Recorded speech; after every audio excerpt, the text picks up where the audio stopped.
माछ धरिबाकु जाई युवक निखोज एभली घटना घटी गजपति जिला अड़बा हरभंगी नदी में निखोज युवक हेले अड़बा गाँव सुब्रत नायक। सुब्रत गतकाली अपराह्न निज बापा सुकांत नायकों सह अन्य किछि व्यक्ति मिसी हरभंगा नदी में माछ धरिबा जाइथिले। तेबे नदी कूल अल्प पानी रे माछ धरुवा बेले अचानक प्रखर बेगरे बन्या पानी आसीथिला। फल सुब्रत नदीर प्रखर स्रोत में भासी जाई निखोज हो जाइछन्ति।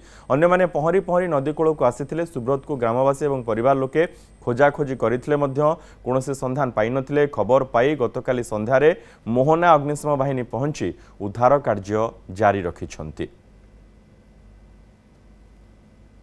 राति 11टा अध बेलू गोटे फोन आसला जे हरभंगा नदी में गोटे माछ धरिया को जाइथिले किछि 6-7 जन लोक से माने दिन 12टारू माछ धरुथिले।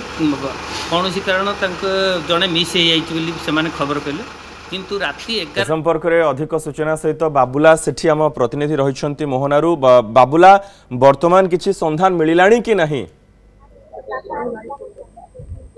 निश्चय मनोज 24 घंटा बीतीगला किंतु युवकों कौन सी संधान एपर्यंत मिल पारि नाही।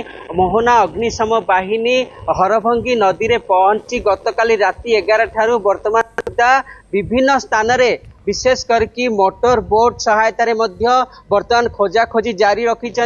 बर्तमान सुधा संधान मिल पारि नाही। आपण देखिपे मनोज किभली भाव में मो पछपट दृश्य एत विशाल नदी रही हरभंगी नदी आपण देखिपे किभली भाव पाखापाखि 300-400 मीटर दूर से गोटे बोट बुलूची जो बोट रे कि अग्निशम बाहिनी कर्मचारी माने खानतलाश जारी रखिंट। प्रत्येक स्थान रे प्रत्येक बुदामूल सहित नदी कूल खोजाखोजी जारी रखिंट। निश्चय मनोज कहीपर जे गतकाली जेतेबेले मध्याह्न समय रे सुब्रत तांको बापा सह अन्य किछि व्यक्ति माछ धरुथिले एतेबेले अचानक भाव में नदी प्रखर स्रोत रे पानी आसिला। सेतेबेले सुब्रत को नदी प्रखर स्रोत रे से भासी जाइथिले। आपण देखिपारते एपटर दृश्य को मध्य सुब्रतंकर परिवार लोके वर्तमान नदी कूल रे अछंती। केतेबेले सुब्रत को उद्धार करा जाई पारिबो से मृत कि जीवित वर्तमान सुधा स्पष्ट होई पारिनी। कारण गतकाल जेतेबेले खबर पाइले परिवार लोके राति 7टा बेले अग्निशम बाहिनी को खबर देथिले। राति 11टा बेले अग्निशम बाहिनी जेतेबेले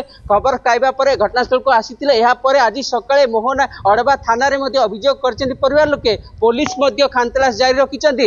निश्चय कहि परिबा मन जेहेतु परिवार लोके संपूर्ण भाव में भांगी पड़चंती। जेहेतु युवकों बयस मात्र 28 वर्ष रही अत्यंत अशांत सरल युवक किभली भाव में से नदीर प्रखर स्रोत को गले निहाती भाव में गोटे प्रश्नवाची सृष्टि करिछि। अन्य पक्षरे देखिया गले मनोज आम सहित तांकर किछि संपर्क अछि तांकर सहित आलोचना करबा कोन कहिबे आपनकर सुब्रत कोन हेबे एवं कोन कहिबे तांकर संपर्क रे? सुब्रत मो भाईर पो हबो ताको खाली 12टा बेले से माछ धरिया पे साई पिला सांग साथी के जाइथिले। ता भितरे पिला घर को फेरिनी बोली संध्या 7टा भितरे हमको जना पड़ला। सेतिके भितरे आमे निजे खोजाखोजी कला बादे आम दमकल सार को मते इनफॉरमेशन कराइतिला। सेतिरे मते खोजाखोजी हैला। राति प्रबल जोर पवन वर्षा भी थिले। सार माने जाइतिले पुणी थरे आछंती खोजा चलीची एपर्यंत ता तथ्य किछि पाइनु। संध्यारे सब चलीची खोजाखोजी आ आमे सब अपेक्षा रछु ना जीवित ना मृत्यु पाइबो बोली आमे अपेक्षा वर्तमान अछु। निश्चय मन जेतु परिवार लोके वर्तमान आशंकार रही जे केतेबेले सुब्रत को उद्धार करिवे। अग्निशम बाहिनी आउ टिके दृश्य देखैबा पई चाहिबी मनोज ओ पछपट दृश्य किभली भाव में बोट आसुची पाखापाखि कूल को लगी आसुची। निहाती भाव में मनोज कहीपर बर्तमान युवक जेहेतु सुब्रतंकर अवस्था वर्तमान कौन रही से मृत कि जीवित बर्तमान जेहेतु स्पष्ट हो पारिनी उद्धार पर ही स्पष्ट बिल्कुल जे धन्यवाद बाबुला समस्त सूचना पे। अग्निशम बाहिनी कर्मचारी एबे भी खोजिबा जारी रखिछन्ति। माछ धरुथिबा समय प्रखर बेगरे बन्या पानी आसीबारु से निखोज हो जाइछन्ति। अन्य माने पहरी चली आसीछन्ति किंतु से आसी पारि नथिले।